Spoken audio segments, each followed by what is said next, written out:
presentation. I've been working on this project for Long Island Masons for about 3 years now, where we traced Long Island Masonic history back to 1793 until the present day, the early 21st century. And what I found is a treasure trove of artifacts, images, and different brothers' feedback and stories that enriched my experience within Masonry to a level I never expected to obtain. Right now, we'll start with the video presentation. If you bear with me, I'll start the screen.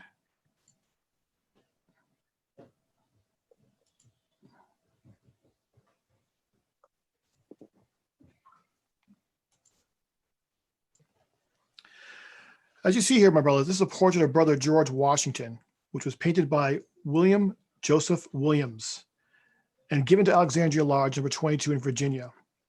The reason I start Long Island Freemasonry with Brother Washington, because it was in April 1790, during his first term as President of the United States, he toured Long Island for 5 days, specifically to thank the brothers and Americans that fought the hard battles of the American Revolution. In those 5 days, he actually visited 2 locations that would be instrumental in Long Island Freemasonry. On April 23rd, 1790, he dined at the home of the widow Blydenburg in Smithtown, which was the first meeting place of Suffolk number 60 in Port Jefferson, which would later be in Port Jefferson. And he also visited the home of the paper mill of Heinrich Odendonk in Roslyn, whose daughter would marry one of the early worshipful masters of Long Island Freemasons. This portrait of George Washington, which was painted in 1793, shows Washington as a Virginia past master with the Masonic regalia and jewels. The painter and brother, William Joseph Williams, did not edit out Washington's scarred pockmarked cheeks, the bags under his eyes, the awkward set of his jaw from numerous dental issues, and a scar on his left cheek, and a mole under his right ear. This is a portrait of a vulnerable, battle-hardened warrior who had given 30 years of indispensable service to his country. This portrait is believed to be the most accurate depiction of Washington ever commissioned in his lifetime. The original portrait is on display at the Alexandria Washington Lodge, number 22. The first Masonic lodge, which was on Long Island, was Huntington Lodge number 26.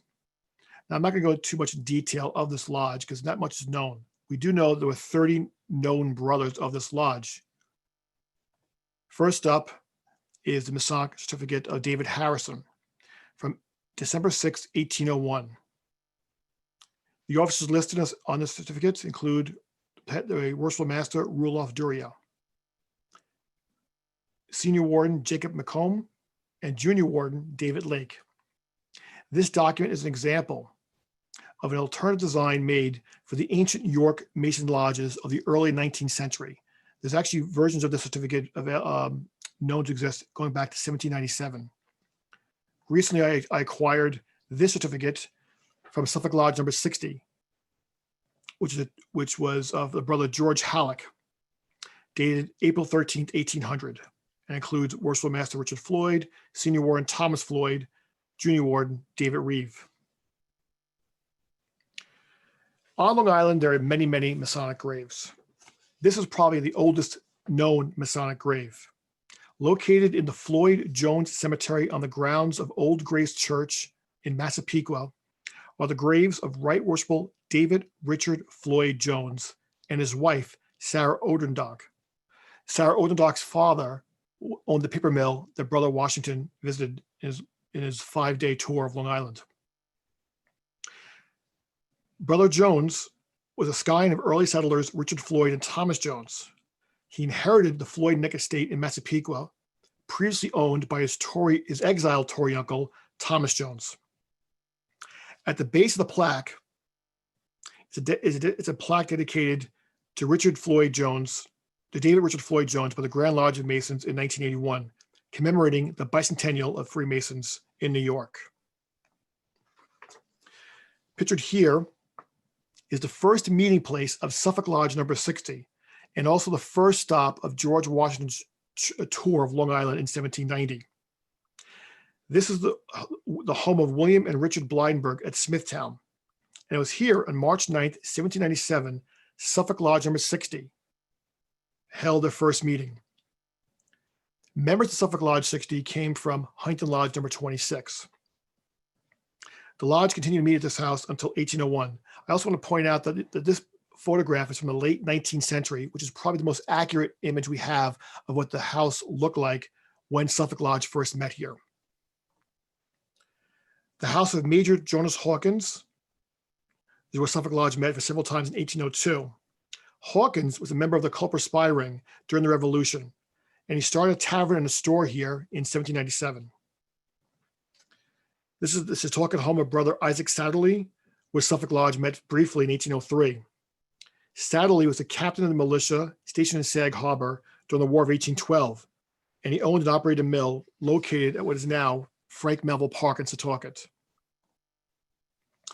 And finally, this is the residence of brother Thomas Halleck, constructed originally in 1725, also a tavern and town meeting place, and the home of Suffolk 60 from 1805 until 1818.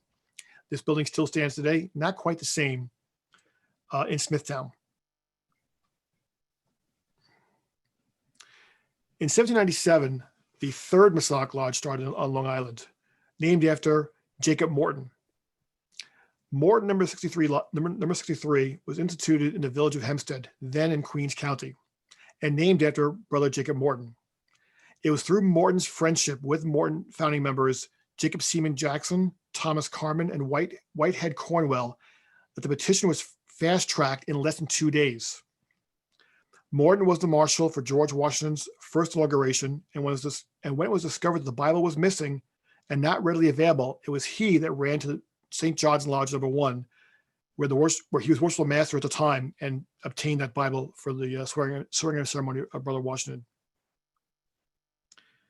This is the original charter from Morton Lodge number 63, dated June 23rd, 1797, still in possession of Wanto Morton, 63. Signed by John Abrams, the Grand Secretary. The document lists Most Worshipful Robert Livingston, Grand Master, Right Worshipful Jacob Morton, the Deputy Grand Master, and Right Worshipful James Scott, the Senior Grand Warden, and Right Worshipful DeWitt Clinton, the Junior Grand Warden. Clinton was later elected Grand Master from 1806 to 1819, and of course, Morton was Grand Master from 1801 to 1805.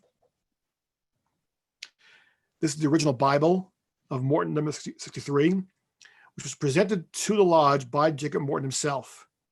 This Bible is still used by Wanto Morton 63 for special occasions. Dated February 5th, 1798, this leather-bound Bible was personally inscribed by Jacob Morton to the lodge.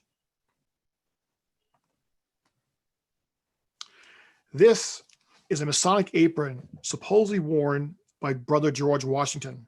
We don't have the exact date and also the exact location where he wore this apron, but it is in possession of Glen Cove Lodge number 580, which was handed down through several members of different families over the years until Glen Cove Lodge finally obtained a lot of this apron in 1928.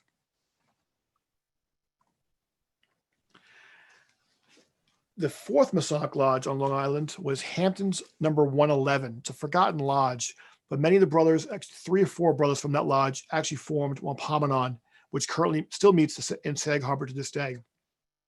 This is the home of Moses Clark, the original secretary. In the attic or the top floor of this building is where the lodge first met. It was in this room that this ledger was actually filled out by brother Moses Clark, now in possession of Wampanoag Lodge number 437, excuse me. And this is the personal early 19th century Masonic apron of Brother Clark, which is finely embroidered with Masonic symbols wrought on silk. Many were personalized aprons with contemporary folk art for local civic events. Wampanoag, which started in 1858, actually traces its roots back to Hampton's 111. And they met for briefly at the Nassau House in Sag Harbor until moving over to the former home of Margaret Olivia Slocum Sage, a philanthropist who inherited $70 million upon the death of her husband, Russell Sage. The house was sold to Wampanoag Lodge in 1920, where Wampanoag Lodge meets this day in Sag Harbor. There's a picture of Margaret Olivia Slocum Sage, who originally owned the house. Located at Cedar Hill Cemetery in Port Jefferson is the grave of the first master of the newly reorganized Suffolk 401. After the anti-Masonic sentiment of the 1820s, many lodges on Long Island folded, as it did across New York State and elsewhere in the country. Suffolk 60 and Morton 63 were two lodges that folded for about between 20 and 30 years. Suffolk Lodge number 401 was reformed under the original charter of Suffolk 60, but they couldn't use the number 60 at that time. The only known artifact of this lost lodge is the grave of Worshipful Tuttle Dayton, who sat in the master's chair at Suffolk 401 from 1856 to 1859. It says he received light, and over here is and inscribed Suffolk Lodge number 401.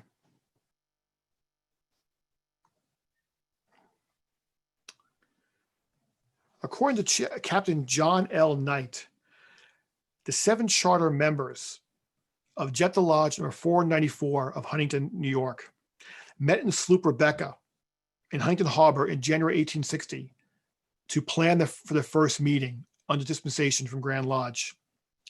Captain Knight, who was not yet a brother, kept watch for any calendar trespassers that may disrupt the secret meetings, while keeping a pot of coffee heated in the forecastle of the legendary yacht, which was the first place New York Autumn Regatta winner in 1858.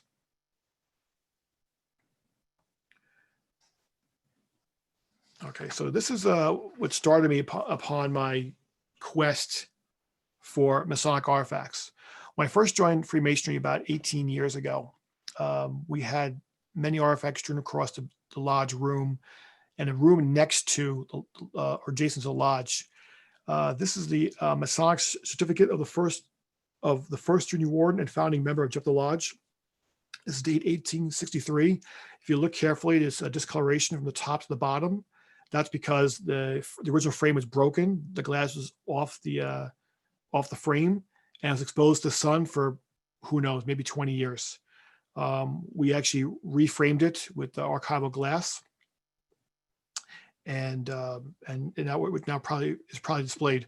I was amazed that the lodge didn't take care of this artifact among other artifacts. So I took it upon myself to really dig through all the archives and track down and archive and list what we had in storage. This is the oldest known picture of Masons on Long Island that I could find.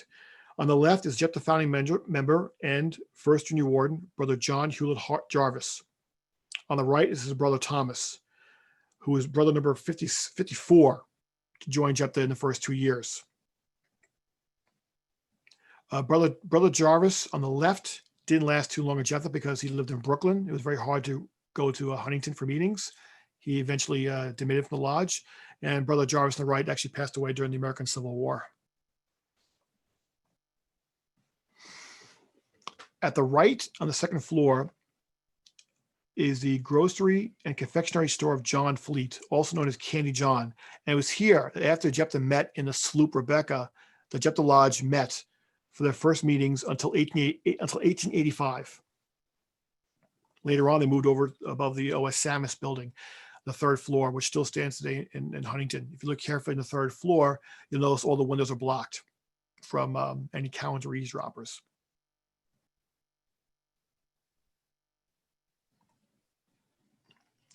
One such discovery I found in Jephthah Lodge, buried in the safe and not properly labeled, were these 3 really beautiful gavels, which was actually given to Jephthah in 1886 by Brother Alfred M. Milius from the Hawaiian Sandwich Islands, handcrafted by local artisans.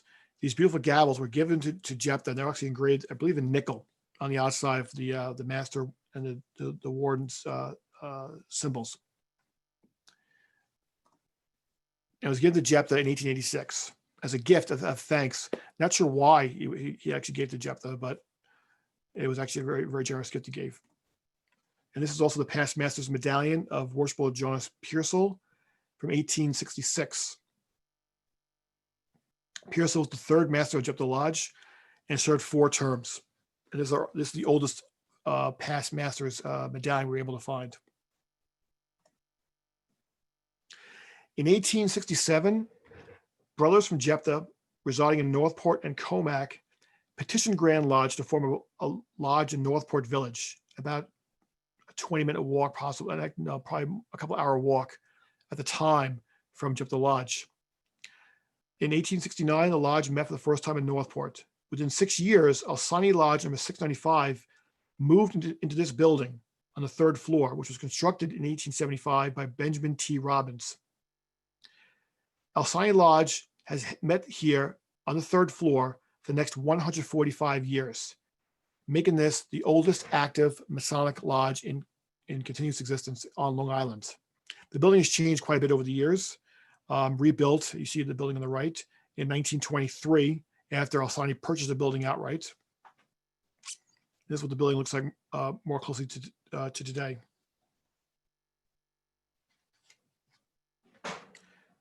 And these are pictures of the building, the lodge room inside, the oldest Masonic lodge room on Long Island. This is the senior warden station. So, even though they met here since 1875, this was probably reconstructed after 1916, after Alsani purchased the lodge. You can tell the beautiful ornate structures here. The room has basically remained unchanged since the late teens. There's an image of the master station in the east. It's a wide angle shot of the lodge room itself.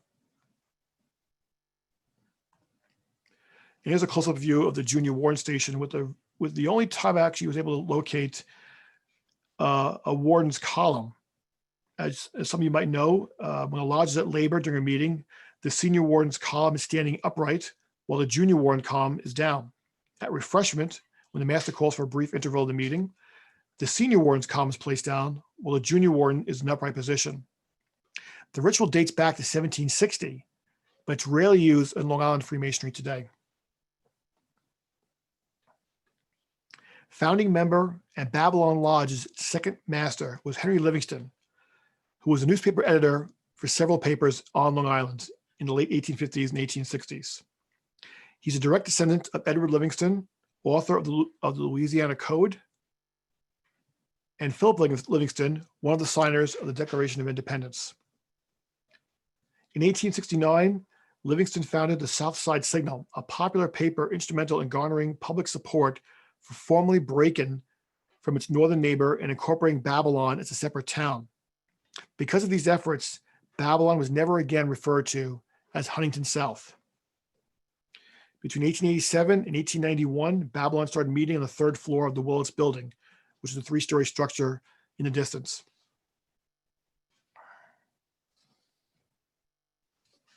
Pictured here are several of the Doria brothers, who are Masons from Glen Cove Lodge number 580, and members of the famous Doria, I apologize not pronouncing correctly, Zovius, led by General Abraham Doria of the 5th New York Voluntary Infantry. It was a voluntary infantry regiment of the Union Army stationed at Fort Schuyler in Throgs Neck, and was best known for modeling its tactics and uniform after the French Zovies of the Crimean War. The uniforms are in dark blue with red trim, dark blue shirt, red trim, and a red Zovi sash. The regiment here is pictured at the adjunct mess in 1861. Most of these brothers were founding members of Glen Cove Lodge number 580. And this is some of the images of them in formation during the war.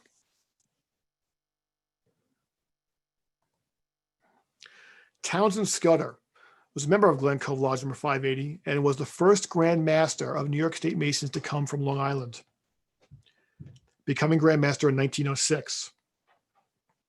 Raised a Master Mason in 1889, he was a Glen Cove Master for many years, District Deputy of the 1st Masonic District, Senior Grand Deacon, Commissioner of Appeals, Deputy Grand Master, and Trustee of the Hall of an Asylum Fund. The Northport native was a Democratic congressman, Justice of the New York Supreme Court. He was appointed by Governor Alfred E. Smith. He was also an avid dog lover when he was the Best in Show judge at the Westminster Kennel Dog Show in 1932. One of 4 Grand Masters that hail from Long Island, but he's the first one. This is a one-of-a-kind artifact, which is a large cast iron fire bell, forged in honor of Worshipful Frank Wechtel, master of Glen Cove Lodge. This piece was dedicated in 1973 in honor of the longtime member. Weighing close to 100 pounds and measuring over 2 feet high, the bell is currently on display in Minnetonka Masonic Museum in Oyster Bay.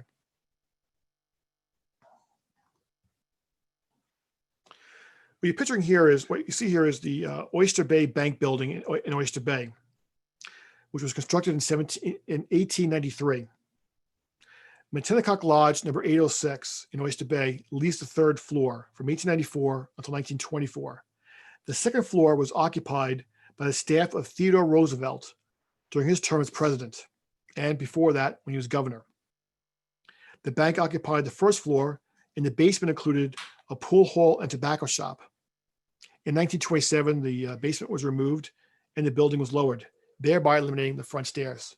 The reason I'm showing this picture is because it was in this building that Theodore Roosevelt went through all 3 of his degrees in 1901.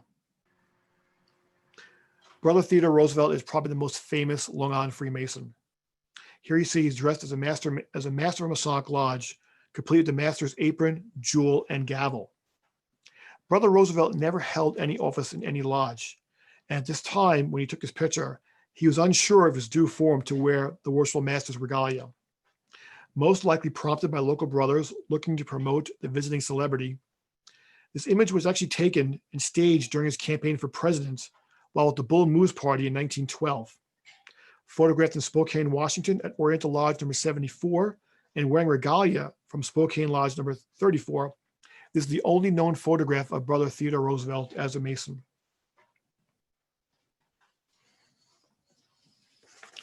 This is a very early example of electronic candles used around the altar in the lodge room, which was used at this time in the Oyster Bay Bank building, as it appeared in 1901.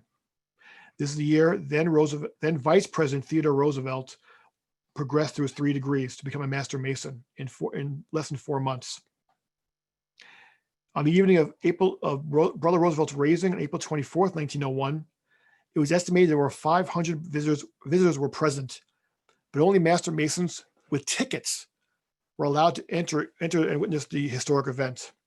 This is the only known image of the room Brother Theodore Roosevelt went through his 3 degrees. On January 2nd, 1901, Vice President-elect Theodore Roosevelt was initiated to the degree of entered apprentice at Minnetonka Lodge, 2 days after leaving office as the governor of New York. As most of you are aware, part of the ceremony is the presentation of a white lambskin apron to the new brother and to deposit upon his remains upon his death. Unfortunately, that never happened with Roosevelt's apron. This is the original apron, which is currently in the archives at Sagamore Hill, his Oyster Bay home, as part of the many archives of Masonic-related archives in Sagamore Hill. These are the officers of Minnetonka Lodge number 806 in 1904. Most of these brothers were the officers when Theodore Roosevelt went through his 3 degrees. But unfortunately, they could not be the actual officers who raised them because couple of grandmasters and past grandmasters and right worshipables took the spots of all the officers' chairs, including stewards, and to be part of the Roosevelt raising. The brother in the middle in the top hat is Brother James Duthie. Worshipful James Duthie, who was supposed to be senior warden of the 3 degrees for Roosevelt, but unfortunately, other Grand Masters sat in his chair for that event. Brother Worshipful Duthie's great-great-grandson, should be known, is actually a member of Jupiter Lodge number 494 in Huntington. This is the Masonic Bible presented to Minnetonka 806 from charter members John Oakley and William Jones Youngs in 1892. If you notice, the Bible does not list the lodge number since it was actually ordered prior to constituting Minnetonka number 806. It was this Bible that was used for the first, second, and third degree of Brother Roosevelt. William J. Youngs, who's named here as a right worshipful, was the personal secretary of Theodore Roosevelt during his governor of New York and the Queen's DA. Damaged severely in a fire in 2003, the Bible is very rarely used today.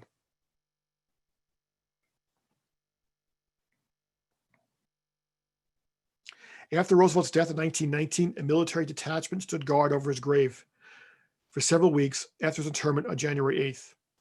On January 29th, a special communication of Minnetonka was held as a memorial service. There was no Masonic funeral at the day of his funeral for Brother Roosevelt. Since 1947, the New York State League of Masonic Clubs and the National League of Masonic Clubs honors the memory of Brother Theodore Roosevelt at his grave. A public service begins at Minnetonka Lodge, nearby Minnetonka Lodge, and a pilgrimage continues to Roosevelt's grave at Young Cemetery. In 1959, the services changed from the anniversary of Roosevelt's death in January to April, commemorating his raising as a Master Mason, which is April 24th, 1901. Pictured here is a ceremony from 2019.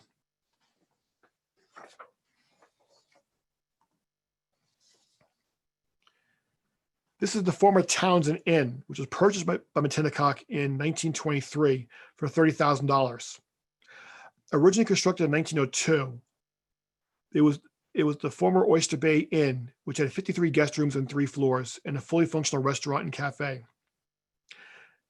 Minnetonka Lodge moved here in 1924. During the Depression, the lodge would loan out some rooms in the rear annex, as you notice here in the back. In the early 70s, that annex was actually destroyed. It's now part of a parking lot in Minnetonka Lodge. But this is the building that Minnetonka Lodge has been meeting here for almost 100 years. In 1926, to commemorate Brother Roosevelt's raising as a Master Mason, the Theodore Roosevelt Memorial Window was dedicated, which was honoring the 25th anniversary of Roosevelt's degree. Originally installed behind the Master Station in the east, the window was designed and built by local artisan Oliver Smith in his Oyster Bay garage.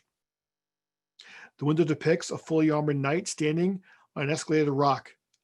His flag is furled and sword is sheathed, signifying peace with honor, but stands at the ready for battle to his enemies of righteousness. The inscription at the bottom reads, Theodore Roosevelt, 1901 to 1919, between 2 presidential eagles.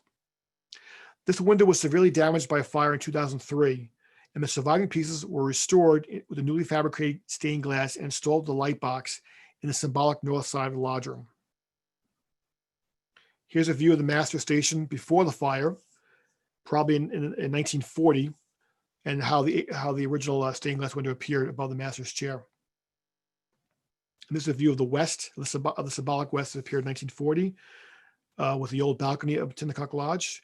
A pipe organ can be seen in the loft just above the Senior Warden Station in the west. This organ was donated originally by Minetto Hill Lodge in number 1025 in Hicksville, and was renamed the Right Worshipful James Duthie Memorial Organ, which has since been destroyed in a fire. This is the only known color picture that I can locate of the memorial window in the original Minnetonka Lodge room, probably taken in the early 90s. As a picture of the fire of 2003. Several fire departments and lodge members saved the original lodge charter, the bylaws, the original membership book, and the Bible Theodore Roosevelt used, which he took his obligation as a Master Mason. But the building went through extensive repairs and actually was basically rebuilt from scratch. It was rededicated in 2005. What you picture here is furniture originally built in Buffalo in the 1850s. This is the Master Station currently at Minnetonka Lodge in Oyster Bay. Because of the fire and because the lodge in Buffalo needed a place to store their furniture because they couldn't fit in their current lodge room, They worked out an agreement with the Minnetonka Lodge to store their furniture in an active Masonic Lodge room.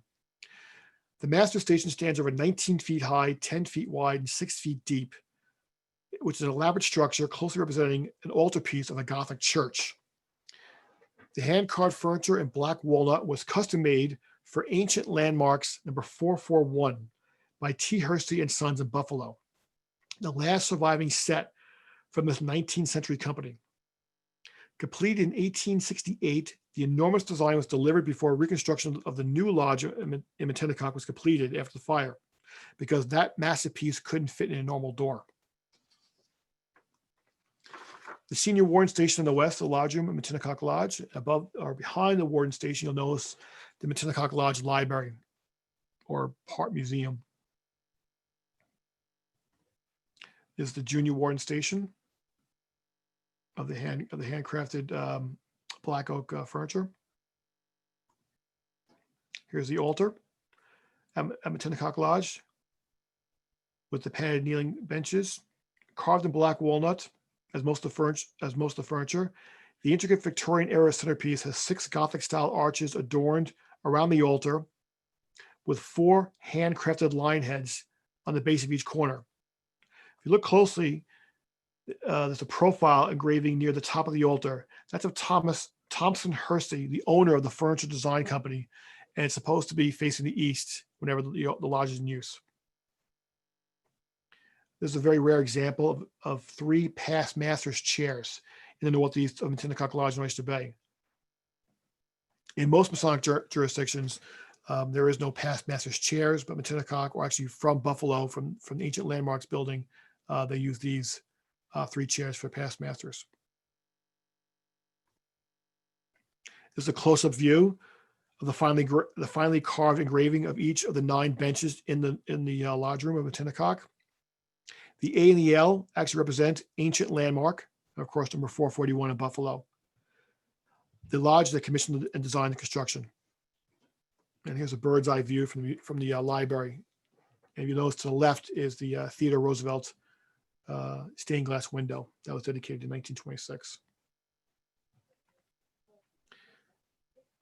Now, part of the arrangement that made between Ancient Landmarks and Minnetonka was that because Ancient Landmarks couldn't store their furniture in any logical place at the time,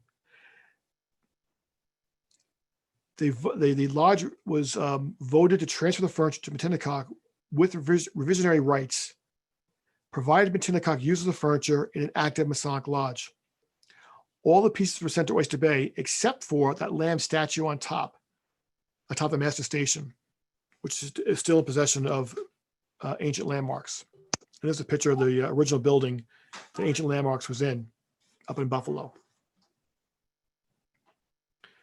Another source of images was acquiring several postcards, which you could find on eBay or antique shows.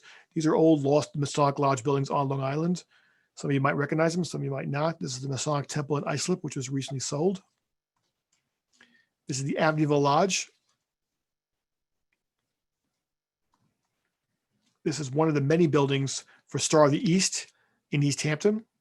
Part of this building was destroyed by a fire in 1978, I believe. This is a lodge temple in Great Neck, which is the original home of Paumanok Lodge. Floral Park Lodge, which was sold about 15 years ago. Also, many lodges did not meet in actual lodge buildings. They actually met in Oddfellows buildings or different fraternal organizations and churches. Lynbrook Lodge actually met above a movie theater for many years. I couldn't find any really good pictures of the movie theaters, the best I could find. This building was torn down many, many years ago. But for many years on the second floor, Lynbrook Lodge met above the movie theater. And the Rockville Center Bank on the 3rd floor was the original meeting place of Massapequa Lodge number 822. Many lodges met in Westbury for many years as well. And this is the Masonic Temple and Auditorium in Greenport, Long Island, on the North Fork on Long Island.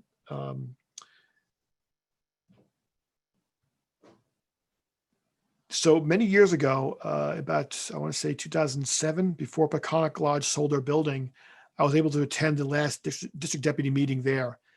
And we took some pictures of the internal of the Peconic Lodge building. There's a view of the master station in the east with letter G and several, which is pulled back from the wall. Below it, it's the emblem of course, of the Eastern Star. This, and behind it is hand-painted murals depicting the building of King Solomon's Temple. The junior warden station in the old Peconic Lodge in Greenport with the painted view of the southern outskirts of ancient Jerusalem, the area where the building of King Solomon's Temple was constructed. And the senior warden station in the west, which displays the three Masonic graces: faith, hope, and charity, the three moral principles of Freemasonry. Two are holding an important tool of operative and speculative Masons, the square and level. Now, unfortunately for this lodge, it was sold originally to an antique establishment, and all the Masonic fresco paintings were destroyed or painted over. They no longer exist. The biggest find I had is actually Greenport Lodge later on. One of the biggest finds, which I did not know while researching this book, was Long Beach Lodge. This building was constructed in 1928, where hundreds of people gathered for the cornerstone laying in October 30th, 1928. But it wasn't the building itself that was fascinating. The building was sold in 1977 to a local Jewish community center. But the amazing part of this building in Long Beach was this: a very large stained glass dome depicting 16 separate panels of Masonic symbols. Measuring approximately 20 feet in circumference, the indoor dome has 16 panels, each with door hinges for easy cleaning and repairing. The dome was installed in an angled steel frame in a separate second floor room with ballast lighting, illuminating glass. This is a picture of me and photographer Drew McCullum, who took the many great pictures that's in the book. Give you a perspective of how large this dome is. Above our heads, the dome is about maybe 10 feet before we actually can touch the dome.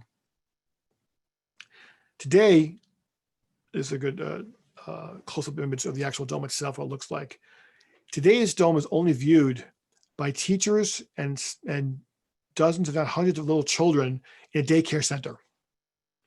It's been like that for the last 45 years. In the middle of the daycare center is the tiled floor, still retaining, which has not been changed since 1928. The front door leads out where the senior warden station would be. The door was probably added after the fact, after the community center moved into the building. Here's a close-up of the tiled floor where the altar would be. The next several images are close-up images of that stained glass dome,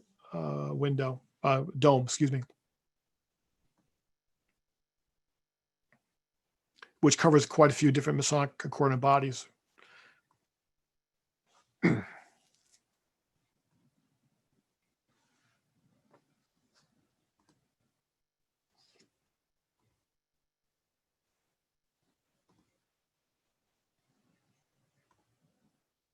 And this is the interior of the dome from inside the building. It's housed on the second floor. It's not exposed to the elements. It's actually a large closet or attic space where a caretaker lives outside this room. But this is what the dome looks like from the inside.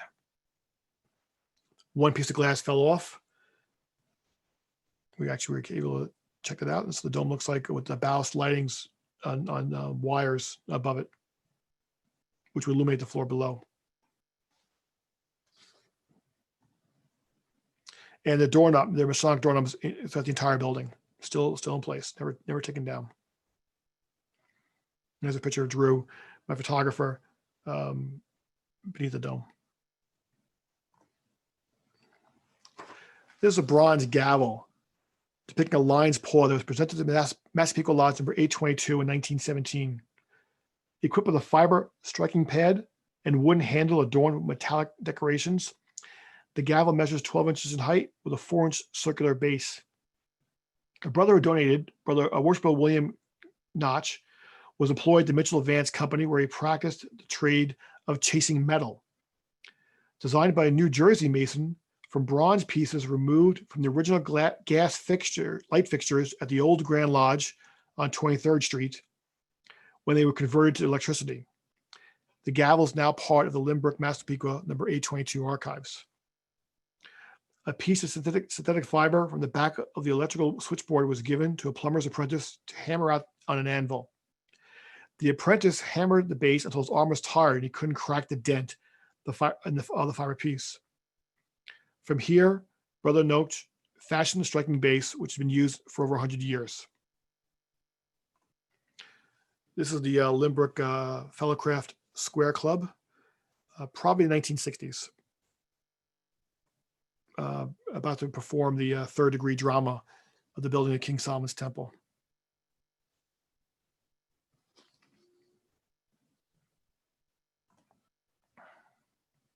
This is the Jephthah Lodge Lodge Room, number 494 in Huntington, which retains the original layout to this day, including the officer's chair, altar, and square and compass above the master station. Unfortunately, in the early 1990s, the ceiling collapsed, destroying all the tin tile ceilings and fixtures. And this is the room adjacent to Jephthah Lodge, which was when I first joined Freemasonry 18 years ago, was basically a large storage space. And it was here I found that Masonic certificate facing the sun, unprotected. This is us actually tearing apart the room, which is now the home of the Jephthah Lodge Masonic Museum. During my research, Brother Ken Wilkinson, now Worshipful Ken Wilkinson in Sag Harbor, he sent me this 1,000 plus page file from Grand Lodge. And in this file, I recognized, deep in this file, I found this one picture on the upper left-hand corner, which I recognized. And it was an image that we found in the Jephthah Lodge archives, but nobody labeled it. We couldn't tell what was going on in the picture. I mean, it was obviously a Masonic ceremony. It was obviously in a church, but we weren't sure of the details because nobody had it labeled. So during further research, we figured out that in 1931, Brother Franklin Delano Roosevelt, then governor of New York, was invited by Jephthah Lodge to give a speech on the adoption of the U.S. Constitution. There you'll see Brother Roosevelt, second from the left behind the altar. If you also notice, there's a ramp on the left-hand side, which the brothers prepared for Right Worshipful Roosevelt at the time, which he refused to use when he entered the building. When he walked in the building, about 400 Masons gave him a rousing standing ovation. He did quip because he was late for the actual meeting that the island should be renamed Longer Island because of the traffic he actually experienced going out to Jephthah Lodge. And this is the one of the only known programs from that meeting, from that special meeting of FDR. This is the home of Old Town Lodge in Southampton, which was originally a hotel and later the home of the Oddfellows. The Old Town Lodge went through extensive rebuilding. That's what it looks like today in downtown Southampton. The interior of the building was actually for Southampton Oddfellows. If you notice, the altar has the three chain links of the Oddfellows. But it was also used for Masons. So that same altar is used to this day, where you have a Masonic symbol and the Oddfellows. The Oddfellows, of course, have folded since in Southampton, but the altar would change on a meeting night. Masonic symbol facing for the Masons and the Oddfellows facing the Oddfellows. This is Chief Crazy Bull, who was the grandson of Chief Sitting Bull, the famous Sioux chief. Chief Crazy Bull was a member of Suffolk 60 Lodge in Port Jefferson. Known to his brothers as William Jacobs, he was baptized in the Episcopal faith and also known as Big Chief Bill Jacobs. Brother Chief Crazy Bull was a World War I veteran and national archery champion and taught physical education in Lake Grove for several years. Born in the reservation in South Dakota, he was educated in Kansas, Massachusetts, and Yale University, and was a World War I veteran. A longtime Mason, he's the first known Native American to obtain the 33rd degree. This is still the 1934 R Gang short, Mama's Little Princess, featuring, of course, George Spanky McFarland, Scotty Beckett, Matthew Stymie Beard, Marilyn Bourne, and in the back, future Freemason Jerry Tucker holding the money bag. Known as Jerry Schatz, the young actor appeared in 23 R Gang shorts, and also with a movie Captain January with Shirley Temple, and 2 radio series. There's another picture of Brother Schatz and Little Rascals. Brother Schatz became a Master Mason in 1995. He was also a World War II veteran with the Navy in the Korean War and suffered an injury that caused him to limp the remainder of his life on the USS Sigsbee after a Japanese kamikaze attack in April of 1945. Pictured with Schatz, Brother Schatz, is from clockwise from left, Michael Sherwood, Glenn Rubin, Howard Austin, Wesley Powell, and Don Marino.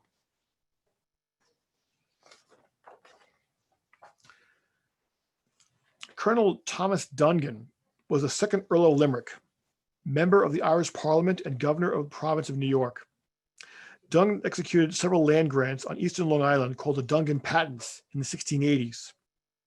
One of these patents was issued to the commonalty of the town of Brookhaven in 1686, giving for the first time the residents the right to govern themselves as a corporate body, with vast and municipal rights and powers that exist to this day. This is an unsigned oil and canvas portrait from the manor of Castletown on Staten Island of Colonel Thomas Dungan. He's here because in 1951, Dungan Patent Lodge was formed, the last new Masonic lodge to form in Suffolk County, and named after the Dungan Patents. Dungan Patent 1134 was the last charter lodge in Suffolk County. It originally met at the Medford Station, but currently resides in Smithtown Lodge. In 1951, Smithtown Lodge broke ground on a new lodge temple. The official dedication took place 3 years later, and if you notice here, the dedication took place on a parking lot because they couldn't fit everybody in the building itself at the time. The car in the back, I believe, is a Packard. This is the Grand Master in 1968 dedicating Potunk Lodge in West Hampton. Potunk Lodge has several beautiful colored pictures from this evening, this dedication ceremony in January 1968. In 1939, several brothers participated in the cornerstone laying of Baldwin Lodge in Baldwin. In the Masonic ceremony, the stone is checked and using ancient tools, ensuring the cornerstone is square, plumb, and level, followed by a consecration of corn, wine, and oil. The stone is symbolically tapped in place with a gavel at the ceremony's conclusion. Baldwin Lodge, as you see here, the cornerstone ceremony, is on 754 Prospect Street in Baldwin. It was completed in 1939. It has the distinction of being the only lodge in Nassau Masonic District to be owned by a Blue Lodge. Several concordant bodies still meet here to this day. It's owned by Spartan Lodge. And speaking of Spartan Lodge, there's actually the altar at Baldwin. And speaking of Spartan Lodge, a devastating fire of the original lodge building tore the building down in 1977. The last remaining artifact from that building is this cornerstone, which is now outside the Freeport Historical Society on South Main Street. The Spartan Lodge actually had their centennial recently and actually borrowed the cornerstone for the centennial and brought it back to the lodge room for the ceremony. This is an image of the original Rockville Center Club on Lincoln Avenue in Rockville Center. The original structure was built in 1905, was a local community meeting place, including hosting basketball games. By 1920, the building was in dire financial straits, leading to the sale of the building to Massapequa Lodge number 822. And it was reconstructed to look like what it looks like more like today. Currently, it's owned by the Valley of Rockville Center of the Scottish Rite, where several Masonic lodges still meet to this day. This is the Floral Park Lodge building, which is by 1925, it was constructed, an 8,500 square foot, 4-column Greek Revival building on Tulip Avenue. They met until 2004, which the building was sold, and the lodge now meets at the local Elks Hall. The next few images are the original the interior images of the building. This is the main floor of the Floral Park building, which had a large auditorium used for public events and 2 adjoining dressing rooms. Measuring over 1,200 square feet, this room could accommodate over 500 people. The 13-foot wide stage. This is the ladies' restroom in Floral Park, which was furnished by the Floral Park chapter of the Order of the Eastern Star. And the Masons used this room for the entered apprentice, or the waiting room for the entered apprentice before the first degree. This is the reception room, which was used for the Fellowcraft brothers prior to their being passed the degree of Fellowcraft. In the game room with the 2 chalk-covered billiard tables and hand crank Rotola 78 RPM phonograph player was used for master masons and brothers waiting for the 3rd degree. This is the image of the 2,300 square foot basement of Floral Park. And of course, every lodge is not complete without a fully functional kitchen. And this is the image of the actual lodge room at Floral Park, which no longer exists, unfortunately. The next few images will be some artifacts. This is the from Pominock, Port Washington Lodge that meets in Port Washington. This is an elaborate Masonic apron, hand-painted in a mix of materials, including leather and silk. Unfortunately, we have no idea when this apron was originally put together. We believe probably the mid-19th century. Another artifact from Pominock, Port Washington Lodge is this royal arch apron with the white silk tripped with red bearing on a mosaic pavement. The red, as you notice, has been faded for over many years of use, or many years exposed to the light. And this is the Wampanoag apron in Wampanoag Lodge in Sag Harbor. Embroidered on silk, it's actually silk on velvet. This 1890 apron was most likely embroidered by the wife of a brother and worn in Sag Harbor parades and other public celebrations. The lodge seal shows the Indian paddling his canoe, or Wampanoag, or the English translation to the eastward.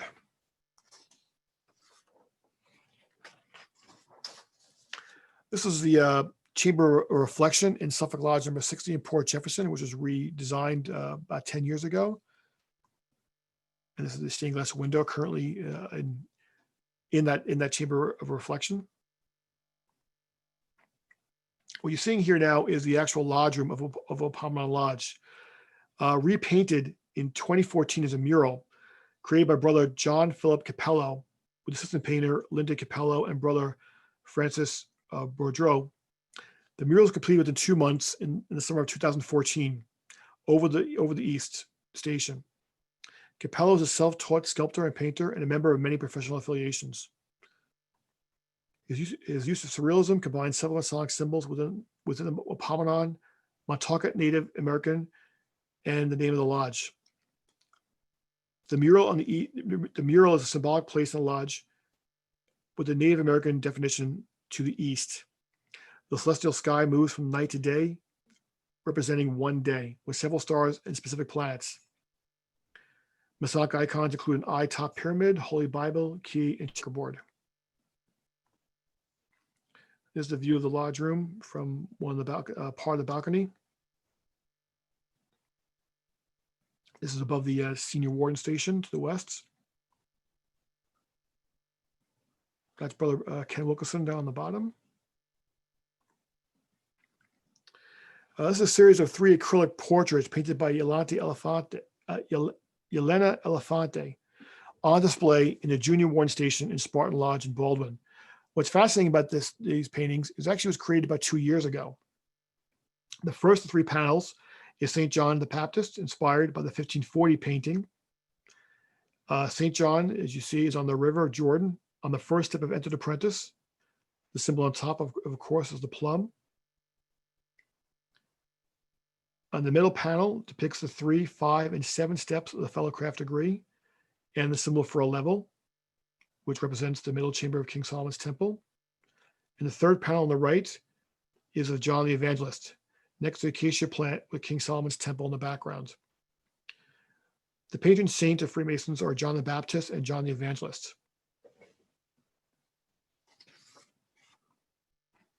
On the north side of the lodge, and I pulled this image back to give you an idea how large these paintings are. which are 7 feet by 4 feet each. These are 3 oil on canvas portraits by Brother Matthew Tyree, who is the son of Right Worshipful Charles P. Tyree, past master of Spartan Lodge and the past Grand Sword Bearer of the Masons of New York. The first piece by Brother Tyree is of a candidate holding the 24-inch gauge awaiting in the chamber of reflection prior to the first degree. The moon and candlelight represent light the candidate is about to receive. The man at the table is the Grand Master Hiram Abiff, with the unfinished trestle board of the temple looking over his shoulder for any cowens and eavesdroppers.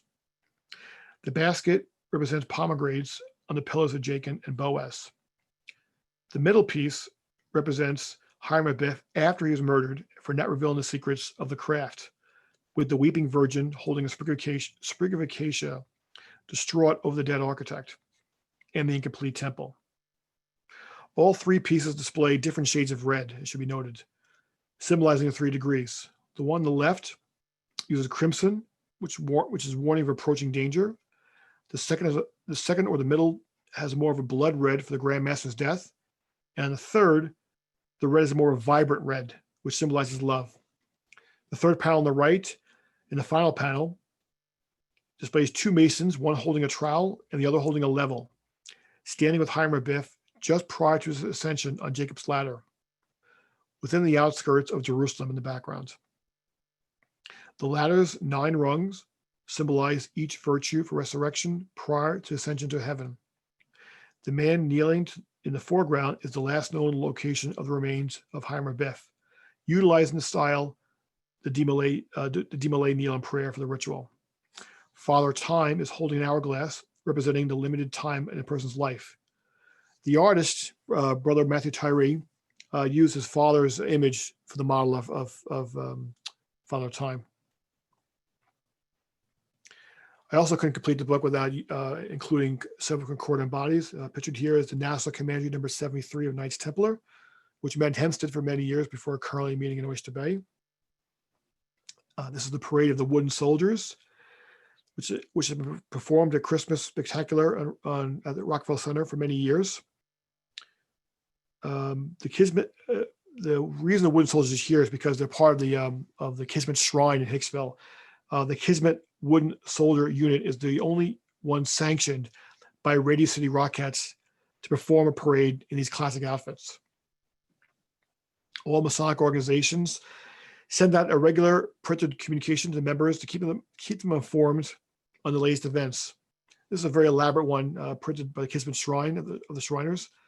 The front cover from 1921 depicts jolly old Saint Nick, who happens to be a Shriner, throwing various candidates from different backgrounds out of a blimp onto the Kismet Shrine, which was at the time located in Bedford-Stuyvesant, Brooklyn.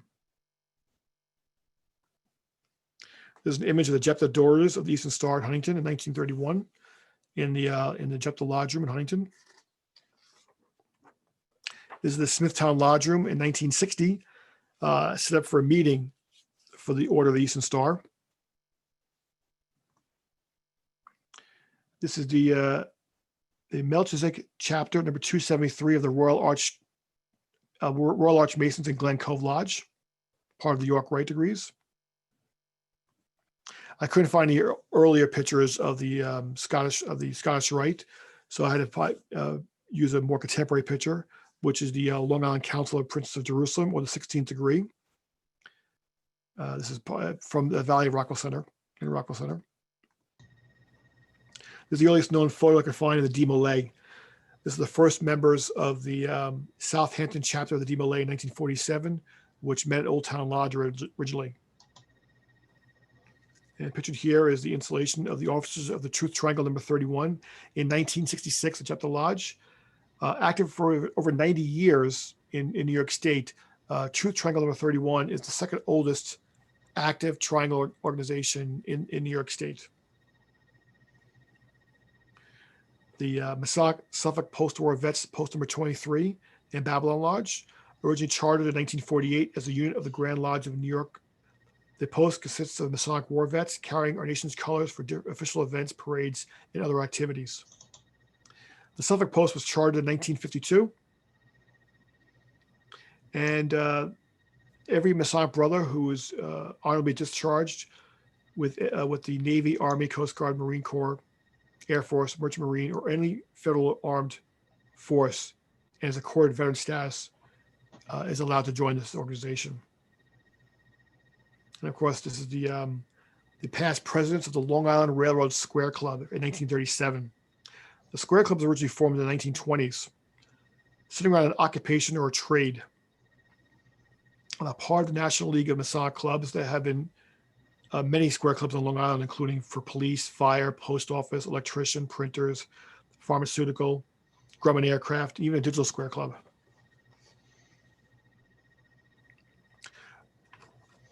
Another artifact I discovered in my lodge in Jephthah, which once again, not labeled, nobody knows what you have in your lodge until you actually go researching it, was this painting by Gerard Francis Tempest. I confirmed this is actually by Gerard Francis Tempest by his signature and sending a copy to his two children, who confirmed that this is actually their father's painting. Although Mr. Tempest was not a Mason, it is believed that he painted this in Chapel Hill, North Carolina, and it may have been commissioned by University Lodge number 408 in Chapel Hill, North Carolina. It depicts the building of King Solomon's Temple. While further researching Mr. Tempest, I found that he was a painter, sculptor, architect, and a veteran of World War II. He was also considered the father of abstract spiritualism and received the gold medal at the Cannes Art Festival in 1987 and honored by the Holy See for having his work being part of the permanent collection of the Vatican Museum in 1982 and 1990. I bring this up because many lodges really don't know what they have in their artifacts until they actually dig some research up. And this is a forgotten painting. Nobody thought anything about this. I found it, did some research, and boom, it's possibly a valuable piece of artwork. Masonic temples are also used, or Masonic lodges for many years were used for other, not only concordant bodies, but other third-party organizations. This is one event called the Peak Sisters, which was a special event organized by the Order of Eastern Star in 1927 in the Masonic Lodge Room, which they composed timely hits for a fundraiser, a non-Masonic event.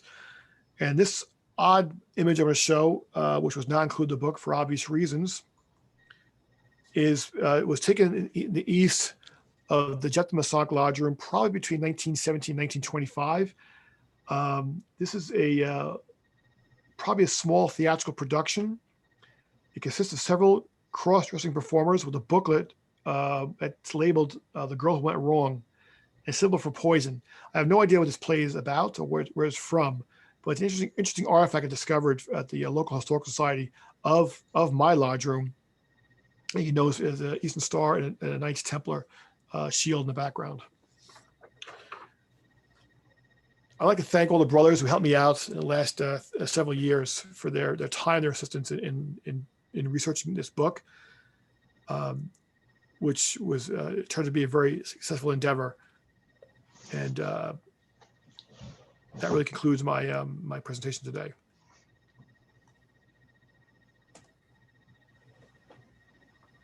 Thank you.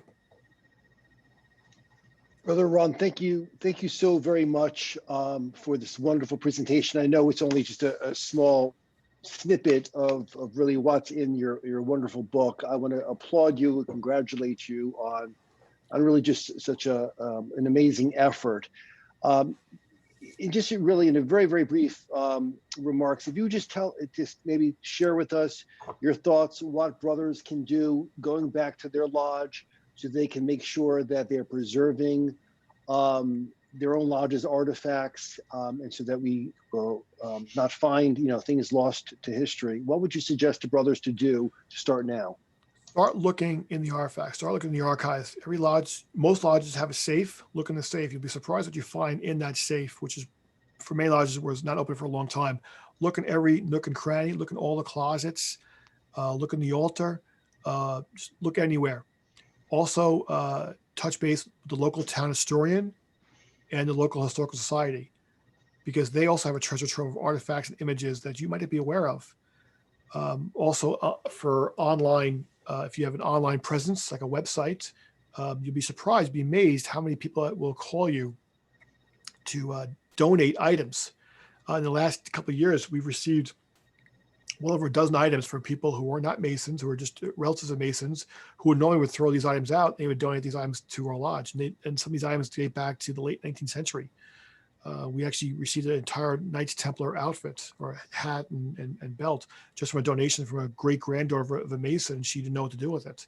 So I think an online web presence is also very important with the contact information where somebody could call you or leave a message and check your messages on a regular basis.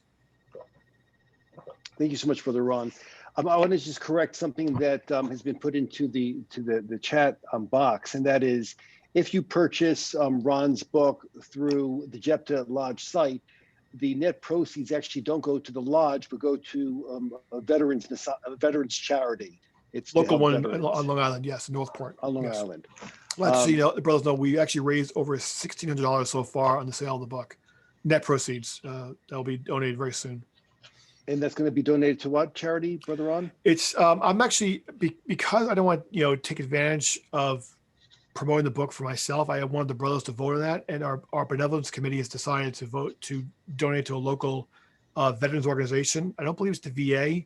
I'm not exactly sure which veterans organization it is. I do know it's in Northport. I do know that. Thank you so much, brother. Sure. If I can butt in, Stu Smith is the Thanks, Stu. It's the nursing home. It's not associated with the VA. It's just the Long Island Veterans Nursing Home. That might be it. If you talk to Bill Fenty about that, then you might be aware of that. I just forget the name off the top of my head. Well, anything to benefit veterans is wonderful, and anything to support a brother's good efforts and good deeds is certainly money well spent. I also want to add that throughout the district, or throughout the state, other brothers can approach Arcadia Publishing, and if they need questions answered, I can help them go through the process. But you can actually have your own fundraiser, maybe have one for Albany Freemasons or Kings District Freemasons or Richmond District Freemasons. There is a process to go through. It was very rewarding. I do suggest other brothers start the process, and it'd be a great fundraiser and generate interest in local Masonic history. You don't need to go for one town. I just did the whole two districts, Nassau and Suffolk. And I was amazed what I found in terms of the treasure trove of artifacts. And I'm trying to preserve as quickly as possible because, I've heard horror stories where brothers would just throw items out in dumpsters. And I really hope that most lodges throughout the country, throughout the world,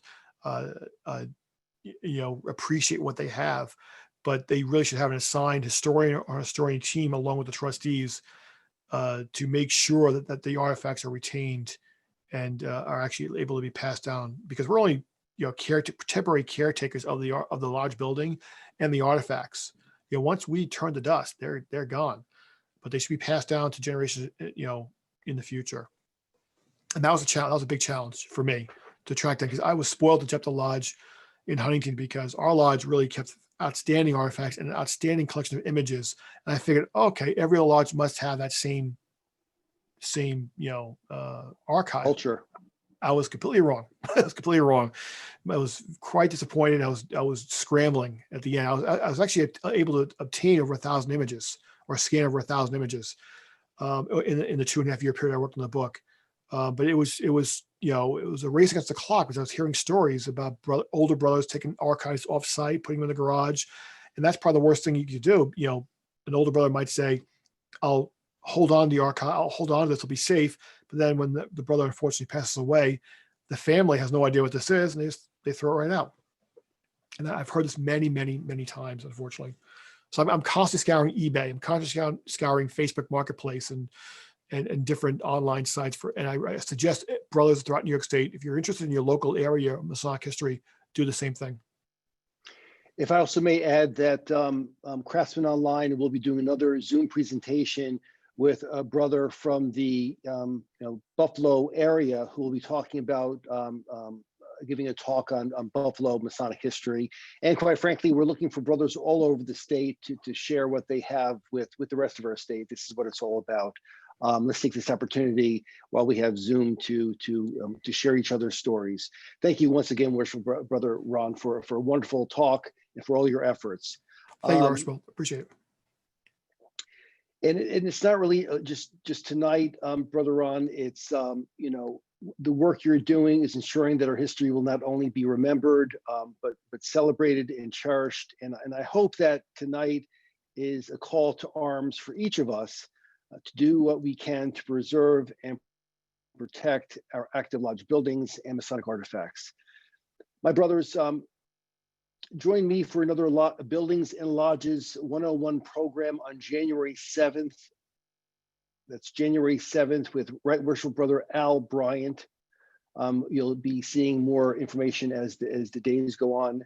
And of course, you've already heard about our January 25th, 2021 program, a virtual Robert Burns celebration that I promise you is going to be a lot of fun. It's free, and it's a way for all of us New York Masons and beyond to celebrate Robert Burns, since we cannot be in our own lodges during this pandemic. I do hope for you the happiest of Hanukkahs, the merriest of Christmases, health and happiness in the new year. God bless you, God bless your families, and God bless our gentle craft. Good night, my brothers.